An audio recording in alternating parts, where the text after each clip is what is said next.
गर्मी बीत चुकी है, बरसात आने वाला है।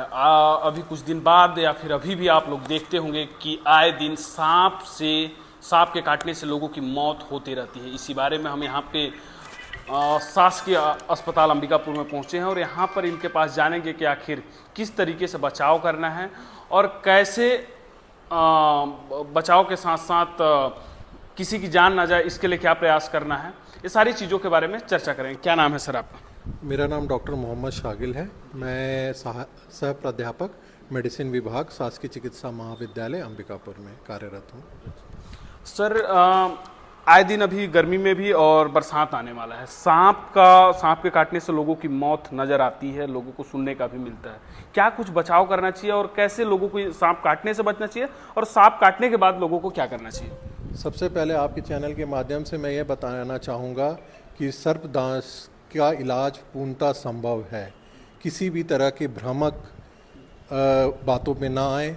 सबसे पहले तो मैं आपको ये बताऊंगा कि हम क्या सावधानियां रखें जो इस मौसम में हम सांप। तो सबसे पहली चीज़ है, ऐसे एरिया जहाँ पे घास फूस हो, ऐसे एरिया में जाने से पहले अपने पैरों में पूरे जूते पहन के जाएं। रात के समय पे अपने खेत या ऐसे जगहों में जाएं जहाँ पे घास फूस ज़्यादा हो तो टॉर्च का इस्तेमाल करें। तीसरा चीज़, घर के आसपास की भी सफाई रखें। बहुत बार घर के आसपास भी सांप रहते हैं, तो कोई भी सामान उठाने से पहले इस चीज़ का ध्यान रखें। तीसरा चीज़, ज़मीन पे सोने की, ज़्यादातर हमारे ग्रामीण अंचल से ये खबरें आती कि ज़मीन पे सोए रात में सांप ने काट लिया। तो सारे ग्रामीण अंचल के लोगों को मैं यही कहूँगा कि बरसात के मौसम में खाट के ऊपर सोने का प्रयास करें। ये तो हो गई कि कुछ और कभी अगर सांप, अब तो ये हो गया पहले बचाव। अब ये कि अगर किसी को सर्पदंश हो गया तो सर्पदंश होने पे एकदम घबराना नहीं है। सबसे पहले जहाँ पे भी सांप काटा है वहाँ पे आप उसकी हल्का साबुन से और पानी ला के धो लें, बस, और कुछ ना करें। बाकी जो चीज़ें दिखाई जाती हैं हमारी फिल्मों और ये सब नहीं करना है। बहुत टाइट वहाँ पे कपड़े बांधना या फिर उसको मुंह से उसके खून को चूसना, ये सब गलत इलाज है। इसका एकदम ना प्रयोग करें। और दूसरा ये चीज़, झाड़ फूंक की ओर ना जाएं, क्योंकि जहर जितना ज़्यादा फैलेगा उसका इलाज उतना मुश्किल होता है। जितना जल्दी हम अस्पताल पहुंचेंगे और इसका इलाज करेंगे उतना कम कॉम्प्लिकेशन होने की चांसेस होंगे।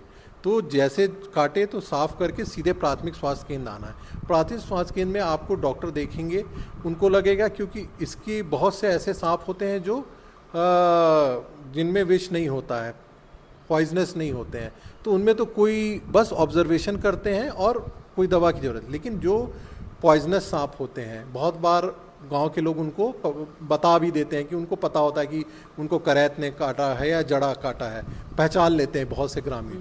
तो उससे हमारे ट्रीटमेंट में भी आसान है। तो अगर मान लीजिए करैत या जड़ा सांप काटा है तो इससे हमें आसानी मिलती। तो वो विषैले सांप होते हैं, तो इनका इलाज संभव। इनका इलाज है एंटी स्नेक वेनम, जो हमारे सारी सरकारी अस्पतालों में मुफ्त में अवेलेबल है। और जितना जल्दी आएंगे, जितना जल्दी उसका हम इस्तेमाल करेंगे, उतना कम कॉम्प्लिकेशन। रोकना चाहूँगा, मतलब सारे अस्पतालों में दवाई उपलब्ध है जी। कहीं पे भी मतलब परेशान होने की जरूरत नहीं है। तत्काल पहले प्राथमिक स्वास्थ्य केंद्र में या फिर सामुदायिक स्वास्थ्य केंद्र जो उनके नज़दीक में सरकारी अस्पताल रहेंगे वहाँ जाना है जी। और उनको लगेगा वो प्राथमिक स्वास्थ्य केंद्र को कि इनको कुछ हायर ट्रीटमेंट की ज़रूरत है, हो सकता है इनको आगे सांस लेने में दिक्कत हो या फिर बहुत ज़्यादा सूजन या किडनी की दिक्कत होगी, तो वो हमें हायर सेंटर पे रेफ़र कर देते हैं। जो हमारा हायर सेंटर, हमारा शासकीय चिकित्सा महाविद्यालय, यहाँ पे हमारे पास सारी वेंटिलेटर की व्यवस्था, डायलिसिस की व्यवस्था, ये सारी हैं। अगर कोई केस कॉम्प्लिकेट होता है तो उसका इलाज हमारे यहाँ पे संभव है। तो मैं लोगों से बस यही कहूँगा कि सांप काटे, घबराना नहीं है। घबराने से जहर और तेज़ी से फैलेगा। पैनिक नहीं करना है। जहाँ पे सांप काटा है वहाँ उस अंग को स्थिर रखना है, ज़्यादा उसमें मूवमेंट नहीं करना है, साथ होकर सीधे अस्पताल पहुँचना है और फिर आगे उसका उपचार संभव है और समय पे आने पे इसमें मौत नहीं होती है।